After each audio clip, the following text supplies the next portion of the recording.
let's get to the Alabama effect. It's a real thing. And I talked to Cooper Mays on our podcast on Sunday, and it's brought to you by City Heating and Air Conditioning. I don't want to read too much into it, but he seemed a little sore and fatigued than other times that I talk to him each and every week. I mean, Alabama beats on you. Yeah. And I think it's a real thing, the physical effect and the toll that an Alabama game takes on you. I did too. And a lot of teams, I don't know everybody's record after the week after, or even 2 weeks after they play Alabama, their next game. I don't know that. I know Tennessee's under Saban. Saban has 15 wins against Tennessee, not counting the most recent because they haven't had a game yet. And Tennessee's 6-9 after those games. Now, most of those wins were over South Carolina when South Carolina wasn't very good. But that's I think it's had effect. I think it has a physical effect. I think it can have an emotional effect on you as well after being in a game like that. Maybe on a rare occasion you had a big win against them, or maybe you had a devastating loss against them. So yeah, I think there is an Alabama effect, and also from that emotional standpoint, you're getting up to play Alabama. Regardless of who you are, you're typically getting up emotionally. You can't get up emotionally for 12 games in a row. You can't do it. And the fact you play after the Alabama game, which most everybody gets up for emotionally, I think it's tough the next week to match that emotion. I completely agree. Caleb? Jimmy, do you think there's a difference though? And this may be negative for Tennessee this week, but during this, however long they've been playing Alabama and under Nick Saban, 16 years or whatever, do you think it's actually worse this time around? Because most of those games, let's just be honest, throughout the last 16 years, Tennessee went into Alabama, and I don't care what people think about the rivalry, they wrote that game off as a loss. You went in and you're like, this is a loss. We don't care. And even the players, like, we don't really care because we know we're going to lose. Like, South Carolina was more of a circled game than Alabama for most of these seasons. So do you think it's actually a little worse this time because they were emotionally invested in trying to beat Alabama, thinking they had a shot, and then losing in the second half the way they did? Do you think that actually makes it worse than some of the previous losses? Yes, because you didn't have a great chance to win the game. You were up 13-0. You're up 20-7. You should have been up more if you could have scored in the red zone touchdowns instead of field goals. And then you got a few bad calls, which I think changed the momentum of the game. But still, Tennessee should have had the wherewithal to withstand that. So yeah, I do think it makes it tougher because you were right on the cusp of having a really good chance to beat Alabama, and the rug was pulled out from under you. I think back to Miami a few weeks ago when Mario Cristobal made that stupid play at the end of the game where instead of taking a knee, they run it and they fumble, the other team scores. I picked North Carolina to beat the heck out of them the next week, and they did because Miami was still reeling from the coach's dumb decision. So, Caleb, to your point, I do think when you have an opportunity to win a game like that against Alabama and you don't, I think it makes it harder to recover.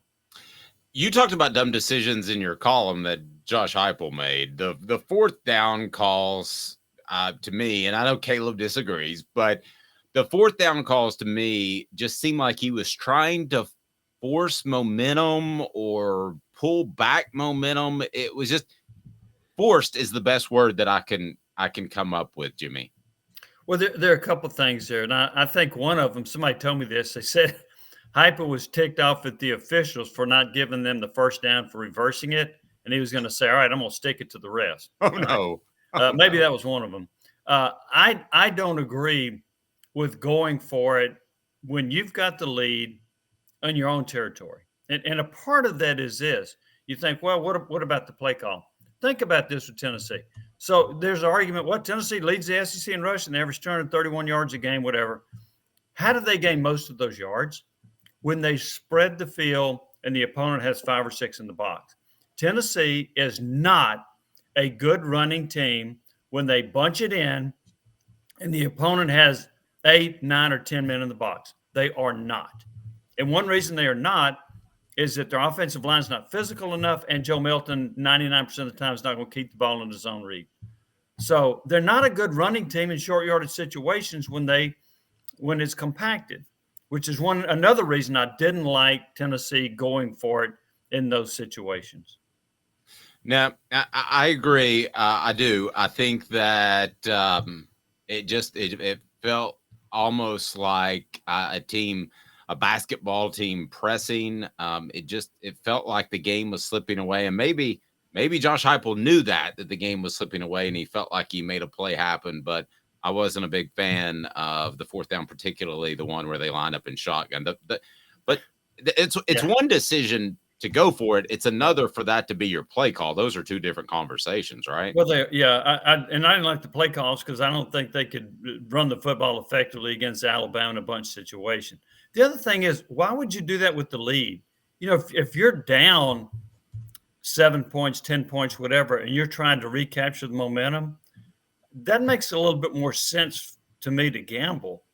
But why would you do that with the lead? Here's the other part of that too.